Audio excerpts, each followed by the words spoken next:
Good afternoon. I would like to welcome you to our annual CDC Federal Office of Rural Health Policy webinar. This presentation comes on the eve of National Rural Health Day, which is always observed on the third Thursday in November. And this year we'll be discussing in our webinar antibiotic stewardship, specifically the implementation of priority core elements in critical access hospitals. My name is Kristen Dillon. I'm a family physician and the Chief Medical Officer for the Federal Office of Rural Health Policy. We're one of the bureaus within the Health Resources Services Administration in the Federal Department of Health and Human Services. So during the 30+ years since Congress established our office, we have served the health of rural Americans in three main ways. Listening to stakeholders, we travel widely for meetings, engagement sessions, to hear what's happening in rural communities, to learn about your successes, and to also learn about your needs and the ways that help could be helpful. We also coordinate across the agencies within Health and Human Services and other agencies like the U.S. Department of Agriculture to ensure that the work of the federal government aligns with what rural communities need and avoids errors that might be detrimental to your interests. And finally, we provide grants and technical assistance, which you can learn more about on our website or through our emailed FORP announcements. And today's session falls into a couple of those areas, but especially coordinating with our colleagues at the Centers for Disease Control and Prevention, CDC, and also our technical assistance that we provide to improve the quality and safety of the healthcare available to rural Americans. So thank you so much for attending today. Please do your part to celebrate rural healthcare providers tomorrow on Rural Health Day. And I'm going to hand it over to my colleague, Melinda Newhouser from CDC. Thank you, Kristen. My name is Melinda Newhouser, and I am a pharmacist and acute care lead for the Office of Antibiotic Stewardship, and I'll be the moderator today. Before we begin, I have several disclosure slides related to the CE that is being offered through CDC's Train Learning Network. We'll advance through them slowly so you have time to read.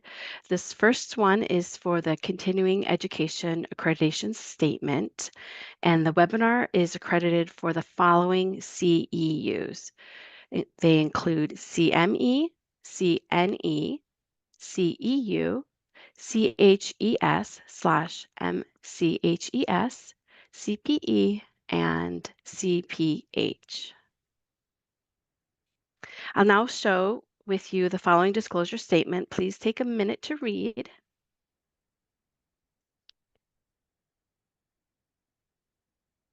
And this is the Joint Accreditation Statement for Pharmacy Education. Again, just take a minute to read. And this will be the last of the CE disclosure slides.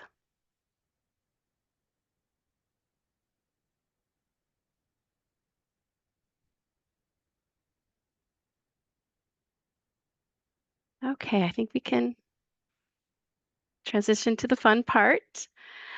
This year's webinar is held in celebration, of course, for National Rural Health Day, as Kristen already mentioned, but also for U.S. Antibiotic Awareness Week.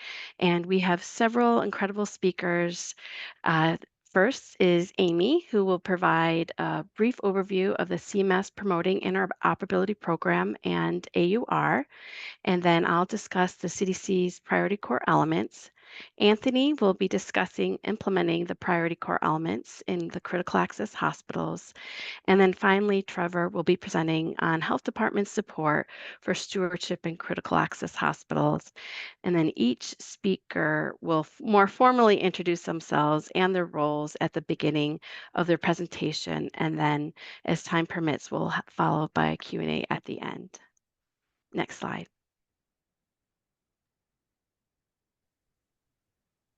Thanks, Melinda. So hi, everyone. Thanks for joining today's webinar. My name is Amy Webb. I am a senior public health analyst with the NHSN, or National Healthcare Safety Network, Antimicrobial Use and Resistance team. So me and my team do all sorts of educational types of trainings. We maintain the NHSN application and as always, answer all your questions that come into the NHSN mailbox. So today I'm going to first cover the Medicare Promoting Program, as well as how those changes for 2025 affect your AUR module submissions. So next slide, please. Okay, and a disclaimer here. So the slides and my answers to any questions that come into the Q&A box are going to be based off of the final rule that CMS published a few months ago now. The link here is the link here is on the slide. As you can see, they also published a fact sheet, which is a much smaller version of the changes in the rule. Next slide, please. So, as you hopefully know, for calendar year 2024, this was the first year that CMS required or had a required measure for AUR reporting in the CMS Interoperability program. So, the PI program requires eligible hospitals and critical access hospitals to report on specific objectives and measures to be considered a meaningful EHR user, and facilities could need to report in order to avoid a downward payment adjustment. So there are many other parts of the PI program. I'll abbreviate promoting to the PI program in my slides today. But as you can see in the screenshot on the slide, AUR is just a tiny piece of that program. This program has been in existence for many years and was previously known as the Meaningful Use Program. 2024 is just the first year where AUR is required. Next slide, please. So as a reminder, we get this question a lot. Whether your facility is eligible to participate, most likely it is. If you are not sure, please reach out to the folks that are in charge of quality reporting in your facility and or the C-suite folks, since there is payment associated with participation in this program. But as you can see in the towards the top left of this table here, eligible facilities include acute care hospitals and critical access hospitals that are eligible for the PI program and eligible to report AUR data to NHSN.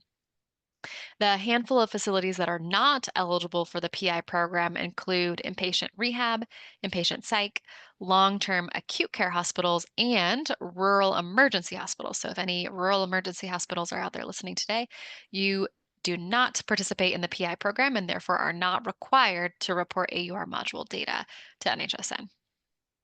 Next slide, please.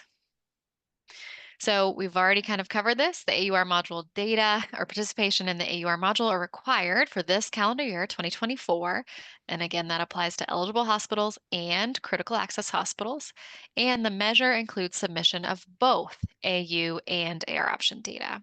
So for this calendar year, 2024, facilities have to be attesting to either being in active engagement to submit AUR data or claim an applicable exclusion.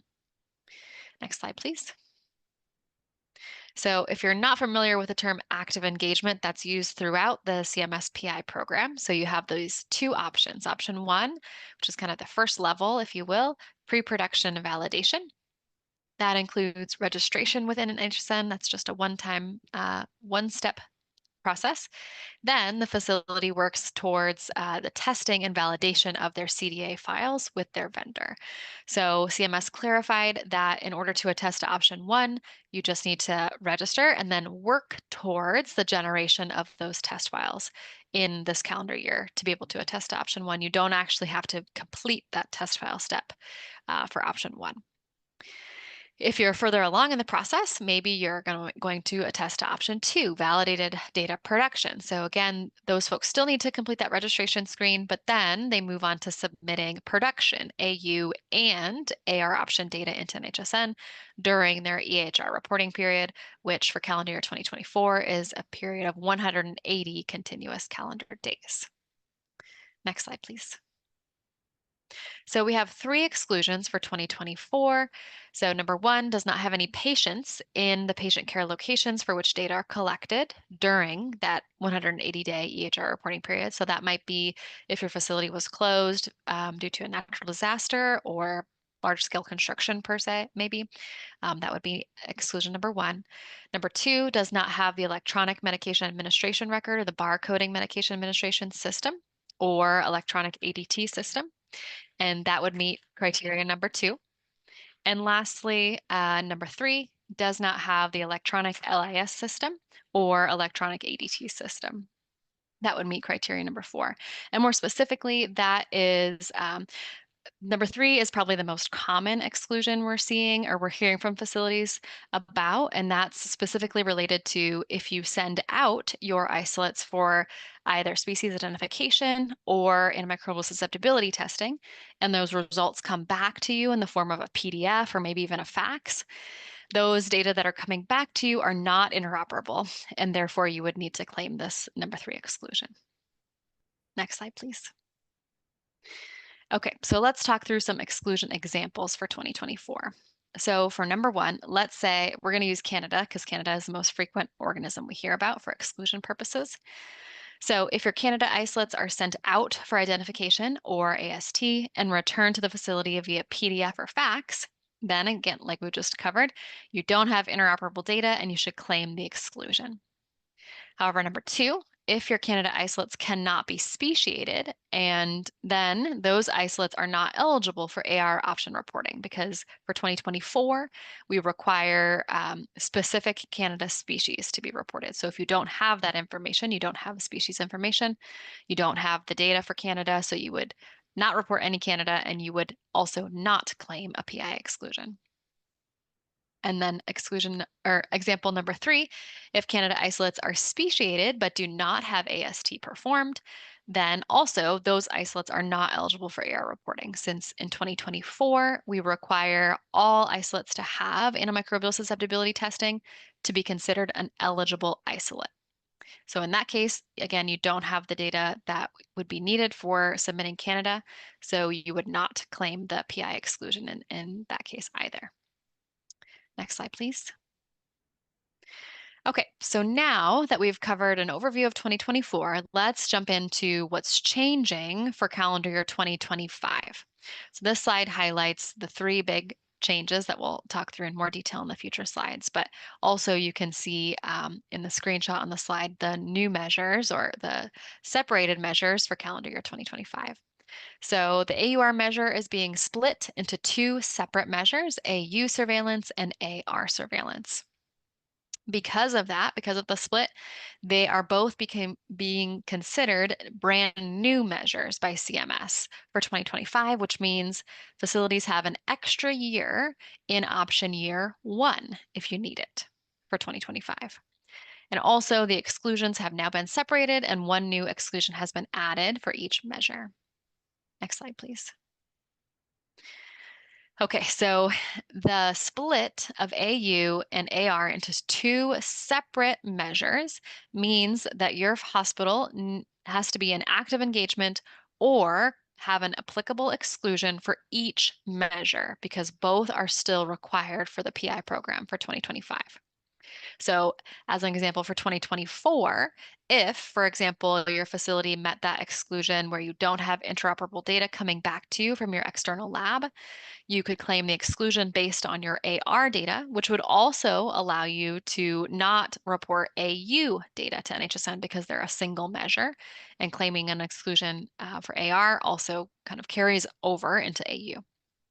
However, for 2025, because of the split, you have to have them, think of them as 2 separate measures, essentially. So let's talk through some examples here. So example 1, the hospital can attest to option 2 for AU surveillance. Maybe they're already submitting AU surveillance and have been AU data and have been for some time, while also attesting to option 1 for AR surveillance. Perhaps they're just getting their data feeds set up with their vendors or doing some validation. They would be in option 1 for AR. Or example 2, maybe you're starting out from a more beginner level for AU and you're going to attest to option 1. You're still getting things up and running for AU, while maybe you're going to claim an exclusion for AR. All this is to say, like, if you claim an exclusion for AR, it doesn't automatically give you an exclusion for AU in 2025. You have to report or have an AU specific exclusion. Next slide, please. So with the split, the AU and AR measures are considered 2 separate measures, which essentially allows you, your hospitals, to spend an extra year in calendar 2025 in option 1, the pre-production and testing, before moving to option 2 for 2026. So if you're out there now and you're planning to claim or attest to option 1 for calendar year 2024 for the AUR surveillance combined measure, you could still, if it's reflecting your accurate status for 2025, attest to option 1 for both AU and AR for your 2025 active engagement status as well. Next slide, please. Okay, so let's step through the exclusions. So for the AU surveillance measure, we have 3 exclusions. You can see that number 1 and number 2 are a direct match to the 2024 exclusions. And number 3 here is the new one, does not have the data source containing the minimal discrete data elements that are required for reporting. So that is a brand new exclusion specifically for calendar year 2024, calendar year 2025, excuse me, and forward. Next slide, please.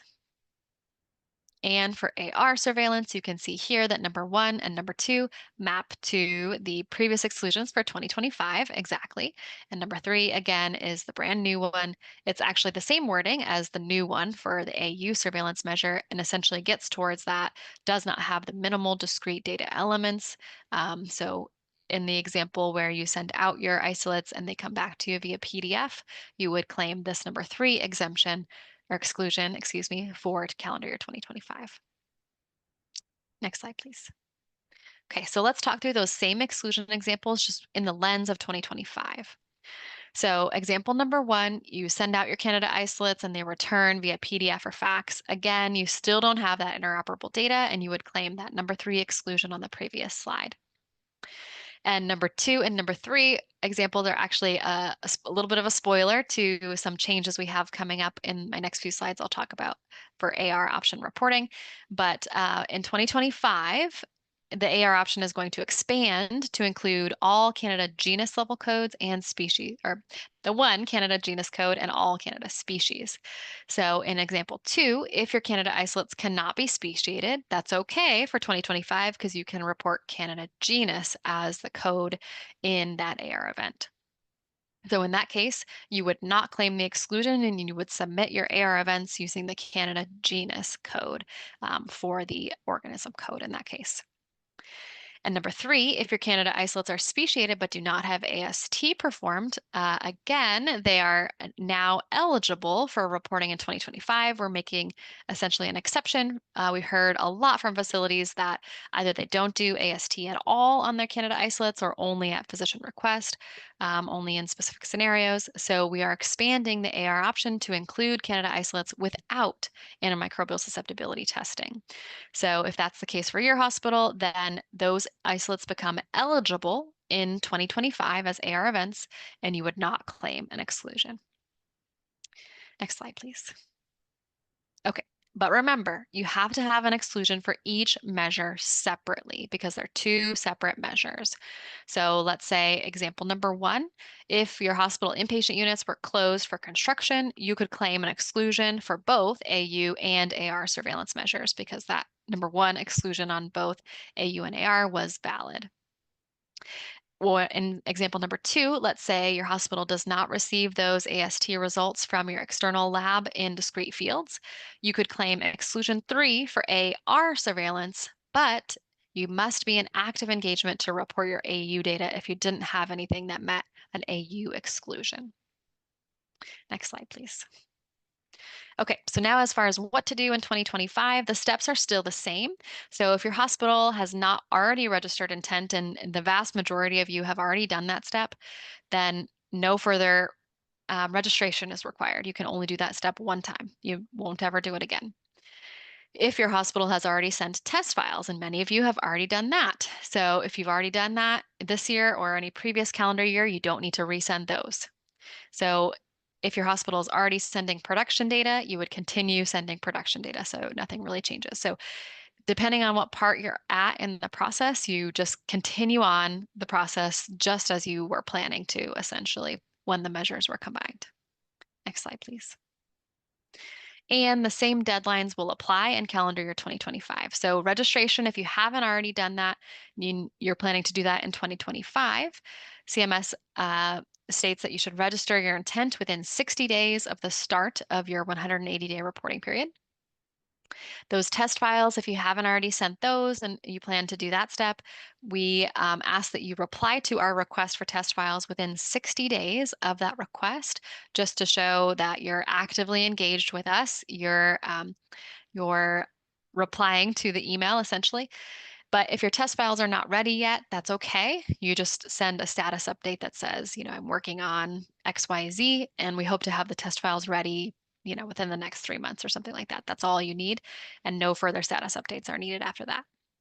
But if you'd like the official letter that says you've passed that test file step in calendar year 2025, then we ask that you send those test files to us no later than November 1st, 2025. And lastly, if you're sending production data, you'll continue to report your production data on an ongoing basis. Next slide, please. Okay, so now let's pivot just a little bit and talk through some of the changes that are coming up for the AUR module in calendar year 2025. Next slide. So for the AU option, the changes are very minimal. We are adding these 3 new drugs that were newly FDA approved during this last calendar year, and we were removing just 1 drug this year, chloramphenicol. These are effective as of January 2025, so the files that you're submitting to NHSN for January 2025 and forward must reflect the 3 new drugs and the 1 drug removed. And we've shared all this information with your software vendors already, so they should be well aware of what changes need to be made. Next slide, please. Now, the rest of it is changes for the AR option. So for pathogens, for the AR pathogen, we're adding group A Streptococcus as an eligible organism, and we are expanding to genus and all species level codes for Canada, like we've already discussed, Citrobacter, Proteus, and Klebsiella. And we plan to refresh the AR option pathogen roll-up workbook to help you navigate the different SNOMED codes that could be produced by your lab. Next slide, please. We are adding a whole new specimen source group. So we're adding skin, soft tissue, wound, and musculoskeletal groups. The CDC's AR threats report will eventually be compiled using AR data, AR option data for specific pathogens, and therefore to align with the criteria that they have used in previous threats report. We need to expand our specimen sources. So we're doing that for 2025. And then we're also adding indwelling catheter specimen back to the list that was mistakenly removed last year, I believe. So that's the update to specimen sources. Next slide, please. And then as far as antimicrobial susceptibility testing, we actually updated all of our drug panels to reflect updated CLSI testing recommendations. And we will be updating the NHSN AR option phenotype definitions accordingly. The group A Streptococcus will share a drug panel with group B Streptococcus. We're adding a urine panel for Pseudomonas aeruginosa. And as we've previously discussed, Candida isolates will be the only organisms that can be reported as an eligible AR event without antimicrobial susceptibility testing performed. Next slide, please. So this slide shows at a high level the criteria for what will be eligible events come 2025. So as you remember, the AR events are isolate level susceptibility results for specific organisms. So in order to qualify as an eligible event, the isolate must be collected in an eligible location or unit, collected from now one of 8 specimen sources. So in the figure here, you can see the new box for skin, soft tissue, wound, and musculoskeletal. Has to have an eligible organism identified, and AST must be completed, however, with the exception of Candida isolates. And the isolate qualifies for submission regardless of the results. So even if all the drugs that were tested were susceptible, that still qualifies as an AR event. Next slide, please. And then we made a few updates to some other definitions. So in the denominators, we clarified the definition to match the AU option. We updated the encounter definition to essentially make it a little bit easier to be captured in some vendor systems. Essentially, the patient can contribute an encounter as soon as they had an initial interaction with a medical professional. So at the beginning of triage, for example. And then we've updated our admission status definition as well to indicate that what should happen if the patient was transferred to another facility and they had a specimen collected in your emergency room, for example. So that definition has also been updated. Next slide, please. That concludes my section of the presentation, and I'll pass it over to my colleague, Melinda. Great, thank you, Amy. I'll provide a brief overview of the priorities of hospital core element implementation. Next slide. But first, we're going to just set the stage in that improving antibiotic use and implementing antibiotic stewardship activities is a core strategy to improve patient safety and combat the threat of antimicrobial resistance. The main guidance to improve antibiotic use across the healthcare settings is through the framework of the core elements. I think most of you are familiar with the hospital core elements shown on the screen that were released in 2014 and then updated in 2019 and outline the structural and the procedural components that are associated with a successful stewardship program. Next slide. Since their release, the CDC has been tracking the number and percent of hospitals meeting all 7 core elements reported, this is self-reported, to the NHSN Annual Hospital Survey yearly. You can see that when we started in 2014, the uptake was less than 50% of hospitals. In 2023, nearly 90% of over 5,000 US hospitals had antibiotic stewardship programs that met all 7 core elements. Next slide. The critical access hospitals also show a very similar increase in uptake of the core elements, with nearly 92% of all CAUs meeting all 7 core elements in 2023. Next slide. With such robust uptake of the hospital core elements, the CDC released the priorities of hospital core element implementation, which we often call priority core elements, that can help enhance the quality and impact of the existing antibiotic stewardship programs. It's important to note that the priorities do not replace the hospital core elements, but are considered a supplemental guidance. Next slide. The priorities are derived from the hospital core elements, and they highlight a subset of effective stewardship implementation approaches that are supported by the evidence or recommended by stewardship experts. And they provide hospital leadership and antibiotic stewards opportunity to expand their hospital programs. This is a screenshot of the chart comparing the core elements and the priorities that are posted on the website. And our next speaker, Anthony, will also be highlighting these core elements and the priority core elements. Next slide. Although at this time, less than 15% of hospitals meet all 6 of the priority elements, about half of the hospitals already meet 4 or 5 of the priority elements in 2023. And by highlighting these effective stewardship activities, we anticipate that priority uptake will increase in the upcoming 3 to 5 years. Next slide. In fact, we actually are already seeing an increase in the uptake of the priority core elements this year. Since we released them in the fall of 2022, the uptake of every one of the priority core elements has increased by at least a few percentage points. And the largest was seen in tracking, largely probably due to the CMS interoperability requirements for AUR that Amy just reviewed. And opportunities for improving the uptake of reporting still exist. These should improve with increased AU data and additional stewardship implementation activities. Next slide. And at this time, I'm thrilled for Anthony to describe the uptake of priority core elements in a critical access hospital that he is a director of pharmacy at. Anthony, I'll pass it to you. Thank you, Melinda.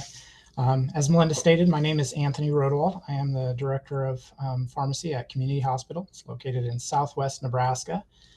If you want to go to the next slide.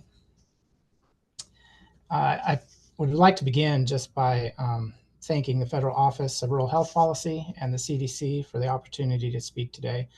This is an honor for me, and I am grateful for the privilege of being able to share with other critical access hospitals the steps that Community Hospital has taken to implement these priorities.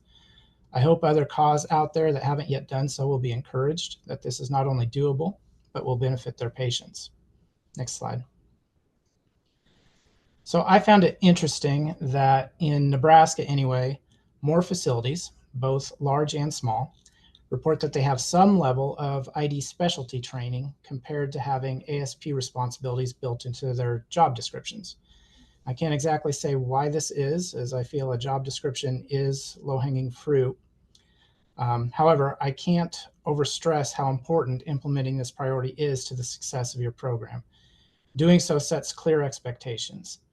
I've provided some example job descriptions here, but where you really mature is by aligning these with the annual performance appraisals. The priority does state job description or performance appraisal or review, but these really go hand in hand, and in my opinion are only fully effective when aligned. In addition, I found it invaluable to incorporate ASP goals into each annual performance appraisal. So for example, for yourself and staff, if applicable, start by setting a goal to obtain ID specialty training and education. Next slide. The next priority can be particularly challenging for some of the smaller facilities out there, and in some cases may simply not be feasible. The CDC recognizes this and states that co-leadership would not be possible for those CAUs that do not have pharmacists on staff.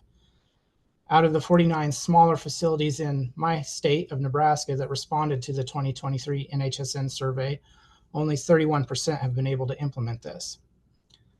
However, in a sense, this was the opposite challenge at our facility, as we have adequate pharmacy staff, but we don't employ our providers. It wasn't actually until fairly recently that one of our local providers accepted responsibility for co-leading the program. So in lieu of that, what we did early on was to seek out offsite expertise and support. Next slide. We benefited tremendously in a number of ways for doing so, and I'd like to highlight some of those benefits on this next slide. Provide some context though first. My facility formed a partnership with Nebraska Medicine beginning in 2020 in order that they could help us build an effective stewardship program. And though they support us in a number of ways, probably the most impactful is through a daily call that my pharmacy staff have with their ID staff to review and discuss patient cases. And then that feedback is passed back on to our local providers. Our providers have come to expect this, and I dare say, look forward to getting this feedback because they have learned from it and have seen their patients benefit. It's actually fairly often that a provider will approach us before the call to make sure we will be discussing their patient. I think what really got us off on the right foot, though, was framing this partnership as an opportunity for our patients to have a free ID consult, so to speak, which helped with provider buy-in from the start. Next slide. So this next slide provides a half dozen links for resources that are available to be able to complete the stewardship training that Priority 3 is focused on.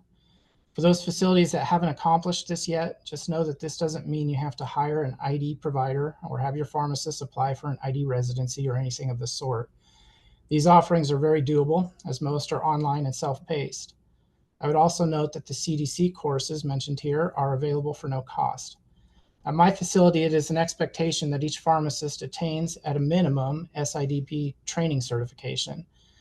As mentioned previously, we made sure that goal was incorporated into an annual performance appraisal.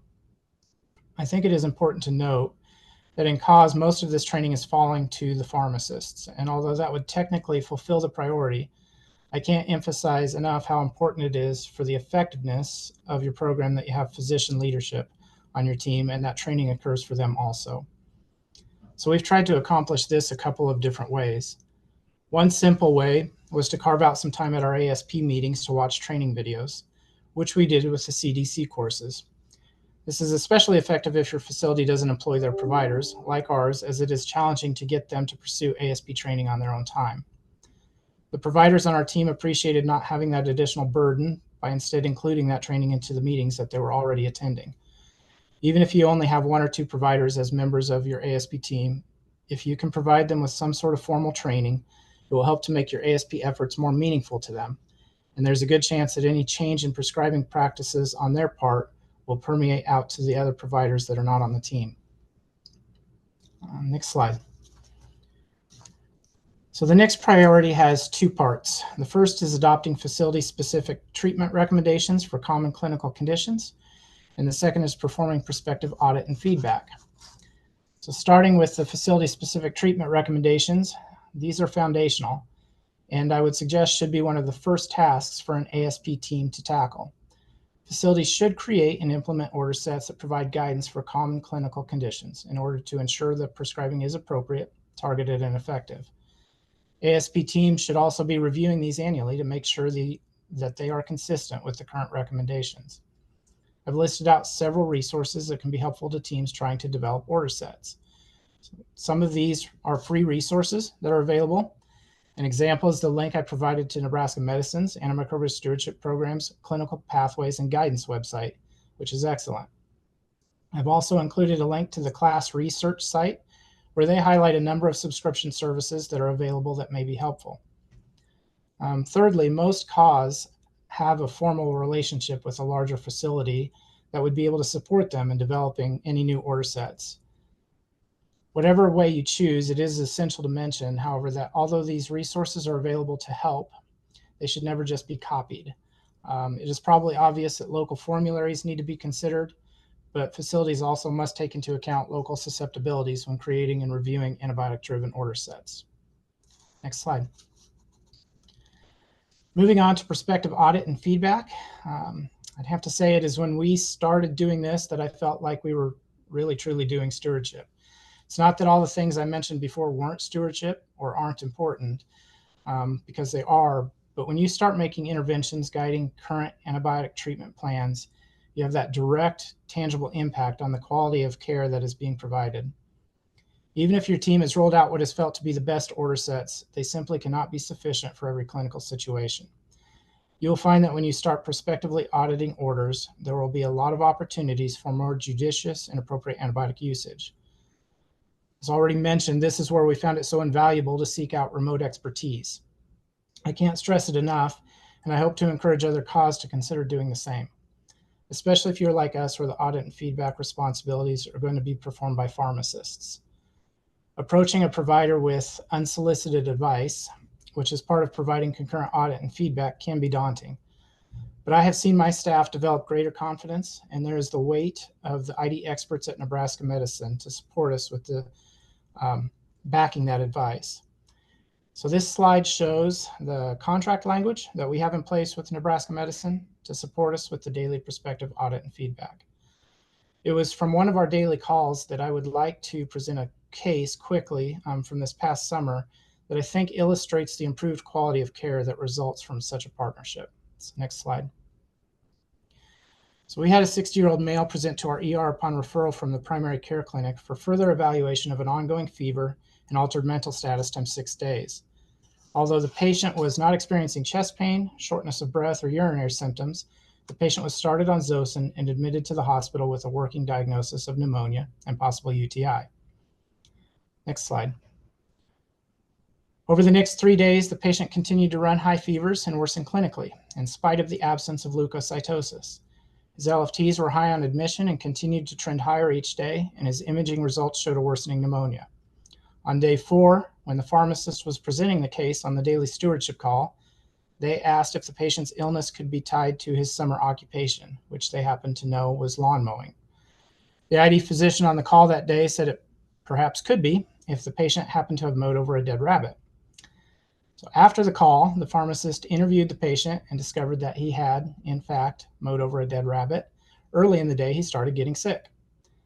The pharmacist discussed the possibility of tularemia with the primary care provider, who agreed to perform a tularemia workup and switch antibiotics to an empiric regimen to cover. Next slide. The patient improved rapidly after switching antibiotic therapy, and it was eventually confirmed to be a case of tularemia. But what I really want to call attention to is that there is a very high likelihood that we would have transferred this patient to a higher level of care if, 1, the pharmacist didn't know the patient and questioned if his summer occupation might be an environmental cause for his illness, and 2, the suspicion for tularemia hadn't been raised on the stewardship call based on that discussion, as they were talking about transferring that patient that day. Ultimately, because of the partnership that we have with the expertise available at Nebraska Medicine, we were able to save that patient the burden of traveling to another facility hundreds of miles away, along with associated costs and possible additional delays in diagnosis. Next slide.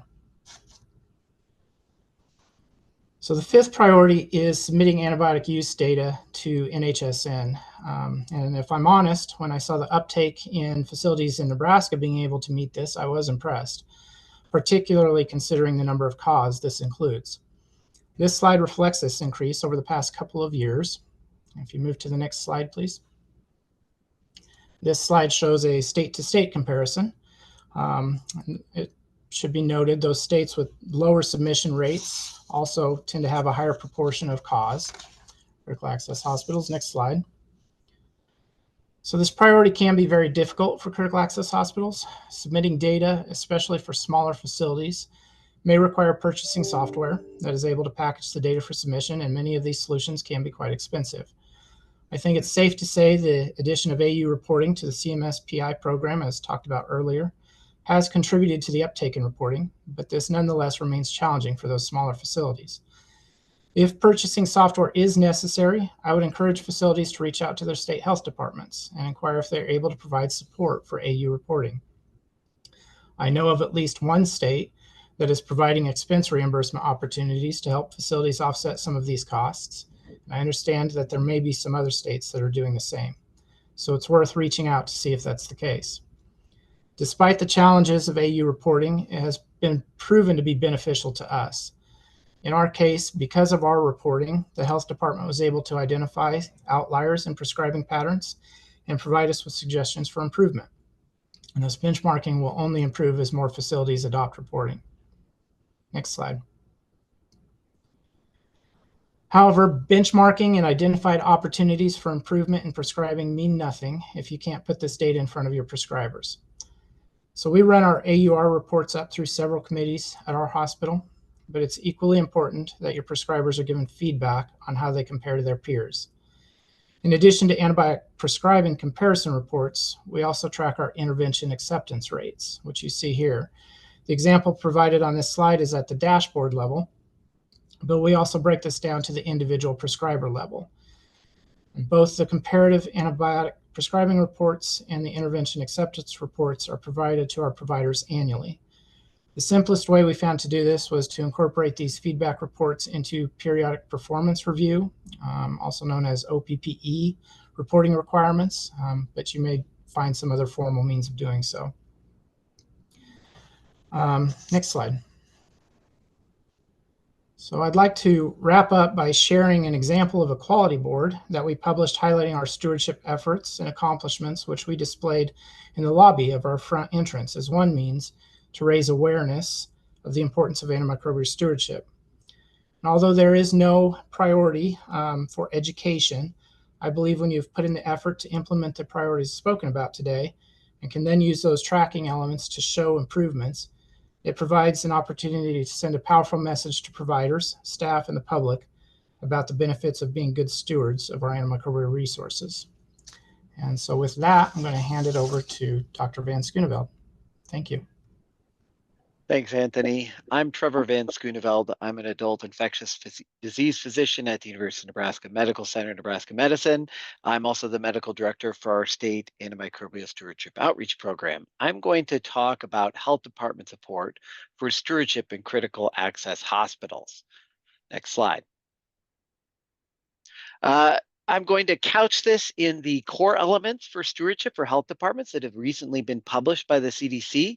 In this, they make an argument for why health departments are important, and I think health departments can play an important role in promoting stewardship. Health departments are uniquely positioned to engage various partners, be these large organizations, be these other entities, be these payers.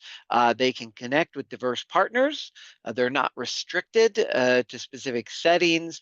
They can collect and report unique data, particularly through NHSN. I'm going to show you some examples of this. And they can help promote change, whether it's through collaboratives, education, or even legislation at times and regulations. Next slide. A little bit about our program. health department stewardship programs exist at various levels in different regions. Ours exists at the state level and is part of the Department of Health and Human Services.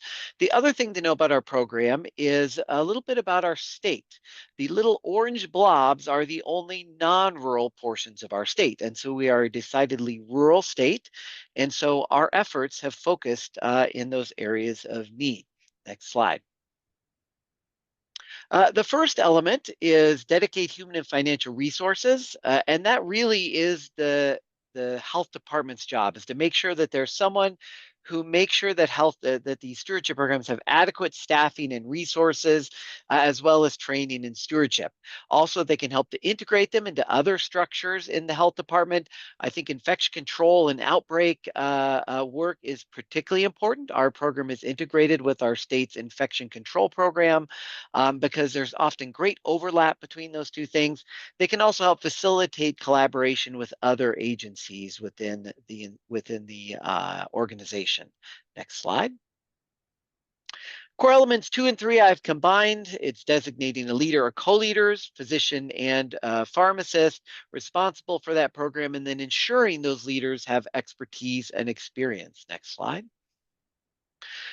So those leaders really are accountable for the development, implementation, planning, evaluation, reporting, everything related to that stewardship program. And the most important thing that those leaders need is dedicated time, because all of this work, if there's one thing we've learned, all this work of pulling people together and helping things to happen it just takes a lot of time. Next slide.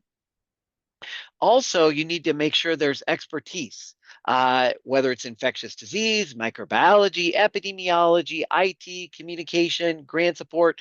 That usually means a team, but the leaders really, I think, need some expertise in stewardship implementation, preferably in diverse situations, because the health department's goal is to promote stewardship not just in hospitals, but also in smaller hospitals, critical access, long-term care, ambulatory settings, in every setting that they can touch. Next slide.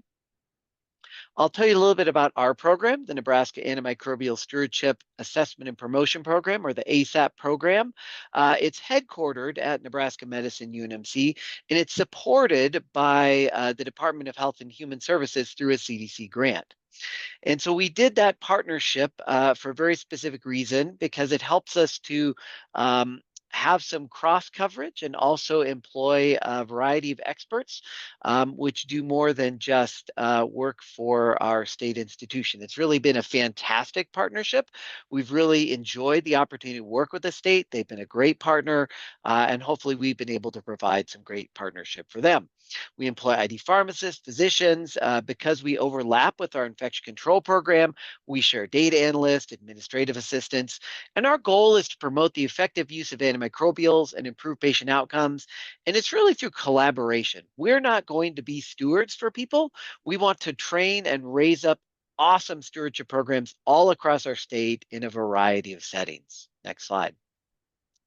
This is our team. Dr. Ashraf is actually our HEI director for the state. And then myself, Dr. Turan, and Dr. Kynes participate in our state stewardship program. Jenna Presker is our primary stewardship pharmacist and is responsible for much of the fantastic things we do. But we have a couple other pharmacists who also help out, and Danny Schroeder and Scott Bergman. Next slide. Action. We need to do something. That is always the part of a stewardship program. We need to do something. And the goal of a health department is really to support other people doing something. And to do that, you have to have a plan of what are we going to do and how are we going to do it. And you need to know who is available to help and how can they help in the task. And then the key thing is, I think, prioritizing to areas where there's a lack of stewardship expertise. Our large hospitals with numerous infectious disease programs and advanced stewardship programs usually don't need that much help and aren't looking for help with their stewardship program. In our state, because of the rural nature, there are only 2 infectious disease physicians west of Lincoln, Nebraska. And so that means there's a good 400 miles of the state with very limited access to infectious disease expertise. And so we have the opportunity to help supplement that. There's other ways you can provide action. You can provide technical assistance, particularly with program development and troubleshooting. You can develop collaboratives. Those are always who you're going to engage, what are you going to do, and then there's opportunities to develop guidance, policies, tools for facilities to use, lots of things that can be done. Next slide. Some of the things we've done, I'll just outline. The first thing that we started doing as a stewardship outreach program were stewardship program assessments. And the goal of this is to evaluate a facility stewardship program and provide feedback on ways they can improve, particularly as related to the core elements. The way this works is any hospital, long-term care, or outpatient facility that wants an assessment fills out a form. It's a structured question set based on the CDC core elements. It doesn't take very long to fill out. Once that's complete, we set up a Zoom meeting where we spend about an hour meeting with the facility's stewardship team, and we really want the whole team there because we take a deep dive into what does their team do, who's part of their team, how are they doing it, how effective are they, and then we give them some immediate feedback based on that hour-long report, but the hour-long interview. But the big thing we do is we develop a specific report, we can go to the next slide, where we give them tiered recommendations based on the CDC core elements. And we'll assess that facility as to how they're doing based on the CDC core elements. Next slide. And this is an example of what they might get, where they will tell them where they're meeting, where they're not meeting, and then we'll give them tiered recommendations based on those to meet those criteria. And like some of the examples will be, there's no physician leader. If you don't have a physician leader, you're not going to meet the accountability core element. And so to become compliant with what CMS would expect, what CDC would recommend as the best practice, you need to figure out who's going to be your physician leader. There's no education, so we need to develop some plan for education. And then we'll usually have some second tier recommendations for things that facilities can do to address specific issues or improve specific areas. But those tier ones are really focused on getting in compliant with the CDC core element. And we've done many score of these both in acute care and long-term care facilities. Next slide. This is a paper we published this year where we assessed 21 critical access hospitals in not just Nebraska, but Iowa as well, as we did some work with them. This highlights where facilities met, partially met, or didn't meet. What you can see is accountability and education are two areas where critical access hospitals often struggle to meet the core element. Every facility we talk to is doing something to intervene to improve antibiotic use, but we identified these opportunities which are somewhat in line with what's seen in the NHSN data. Next slide. Tracking and reporting. Anthony did a great job talking about this, and we've talked a lot about this in the first part. It's important for health departments to monitor stewardship activities. That can be monitoring core elements, which are what states are doing through NHSN data, or monitoring outcomes like antibiotic use data, and then use those to identify opportunities for action. And then it is important that that get reported both departmentally and back to local partners. And I'll show you how we've done that. Next slide. So these are the priority core elements for critical access hospitals in Nebraska, and Anthony referenced some of this data. What we found is that critical access hospitals are less likely to have implemented these priority core elements, and so one of our focuses is trying to support improving those priority core elements in critical access hospitals. Next slide. A big area is in reporting. And if Jenna were talking, she'd talk about the many hours she's done supporting what we talked about at the beginning of this seminar, is EHR implementation of this NHSN reporting. We've hosted software vendor demos. We've done tons of education with facility as to the requirements, as to implementation timelines.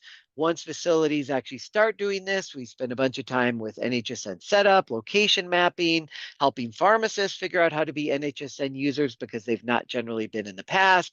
And then we've actually spent a significant amount of time talking to critical access hospital administration because they're the ones who need to understand what the requirements are, what the software needs are, because they're the ones who usually have to allocate the funding to implement the software solutions to accomplish these. Next slide. And what this allowed us to do is to improve our reporting. In 2022, we had one critical access hospital reporting, and you heard from that hospital. And I think this data is even a little out of date. As of September 2024, we had 31 facilities reporting AU data and 22 reporting AR data, and it's really contributed to a huge increase in our state AUR reporting. Next slide. It's also allowed us to do some unique things with feedback to our facilities. We developed, and this wasn't our idea, we actually took it from another health department, feedback report on antibiotic use, because one of the questions we often get from facilities is, I know what my SAR is, but how do I compare to other facilities? Next slide. And what we're able to do is provide facilities with a plot which shows them where their SAR falls in relation to other facilities in the state, and specifically to other facilities that are similar, whether you're a critical access hospital or a larger facility. And what we've heard from our facilities is when they find out their SAR of 1.4, which they thought wasn't that bad, is the highest SAR in the state, they tend to reassess how they're doing on antibiotic use. And so we think this data has been very useful. Next slide. We go to the next slide. Last is education. There's lots of ways to provide education. I think, again, you want to focus where the resources are lacking. Next slide.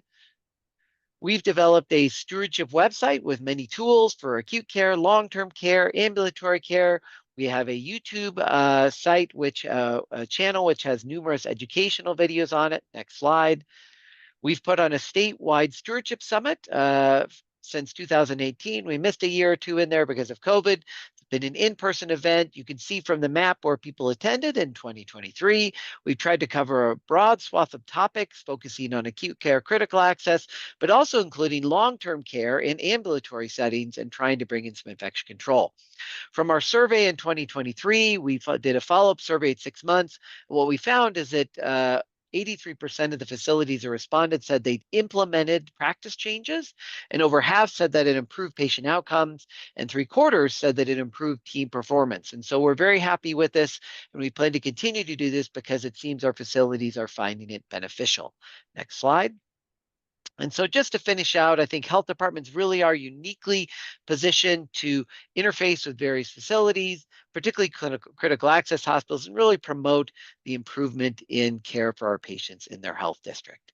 And with that, we'll move on to the next slide, which I believe is the questions. Great. Thank you so much. Angela, if you can advance to the next slide.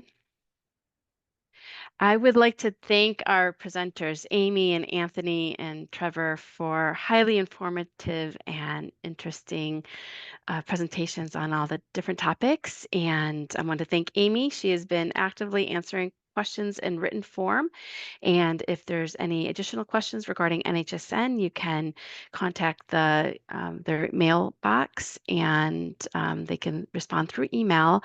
And then I also just would really like to thank you, the audience, in attending and listening to this presentation and celebrating U.S. Antibiotic Awareness Week and National Rural Health Day. So thank you so much for joining. And once again, here's the CE information.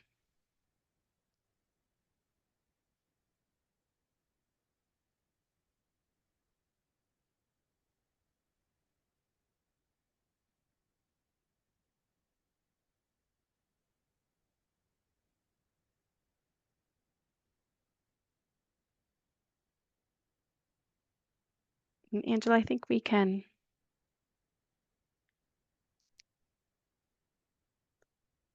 stop the recording.